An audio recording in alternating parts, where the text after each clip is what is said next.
Hello everyone, yan. Dumating na yung ating making products natin and mga frozen foods natin. So ayan, nag-unload na sila ng mga products natin.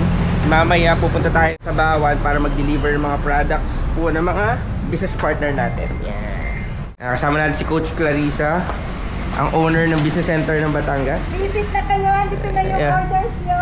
Ayan. So, sa mga gusto magnegosyo, mag-part-time, mag-reseller, message nyo po ako dahil tutulungan ko po kayo. Napakadali lang ang negosyo natin and sobrang ganda ng mga produkto natin, mga boss. Ayan, so nandito na lahat yung orders ng Batangas City. Yeah. So, meron tayo pork siomai, beef siomai, Japanese siomai, chicken siomai, chicken spicy siomai, siopaw. Punta na tayo sa Bawan para mag-meet up na mga gusto magnegosyo. Then, mag-deliver na din tayo ng mga stocks na. Samahan nyo kami guys. A day in my life as a dropshipper. Ito guys yung mga stocks nating dala. And actually punong-puno na yan. 4 na box. Tapos sa loob meron pa tayo mga JC products naman natin. So yun lang. Kita-kits mamaya guys ha. Guys, ito tayo sa Bawan. Tayo Domino's.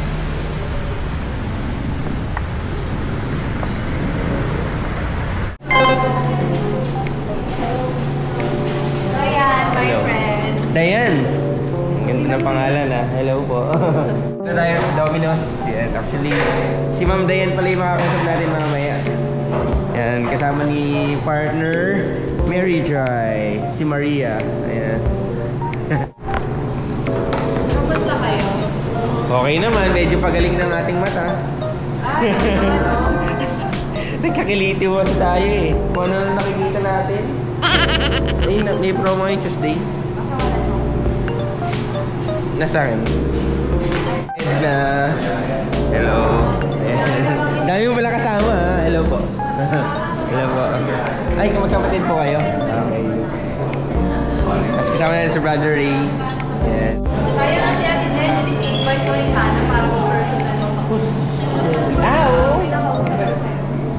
Bless po, bless po. Yeah. Kanina siya doon. Easy to manage. Ready na po yung business system. Tapos entitled to access all branches globally. Kasi po marami po tayong Singapore, Abu Dhabi, Malaysia, Cebu, Davao. Ang pinakamalapit po nating business center po sa Batangas City lang po. Doon po ako galing. Dala ko po yung mga products nilang in order. Po yung founders natin o yung may-ari, si Sir Jonathan So and Sir Carlito Makatangtang, kaya po JC, yung initial po nila JMC. Tapos po, na-feature din po tayo sa Reader's Digest and PPD. Ano po yung PPD? Ito po yung reference online franchising. Ayan guys, so ginabi na tayo. Hindi ko na kayo naisama talaga sa kanina doon sa kwentuhan namin ng mga ka-business partner natin. And alam nyo, good news. Actually, lahat naman sila, no? Nagustuhan yung negosyo. And yung isa po doon, nag-join po agad. And bukas, i-deliver po natin yung products niya. Ayan, samahan niyo po ulit ako bukas. And sa mga makakausap ulit natin bukas. At kung ikaw, nagbabala kang magnegosyo, yan, ito na yung time. Ito na yung matagal mong hinihintay na sign para mag-start ka na negosyo. So message mo lang kami at tutulungan ka namin sa abot ng aming makakayan. So yun lamang. Peace out!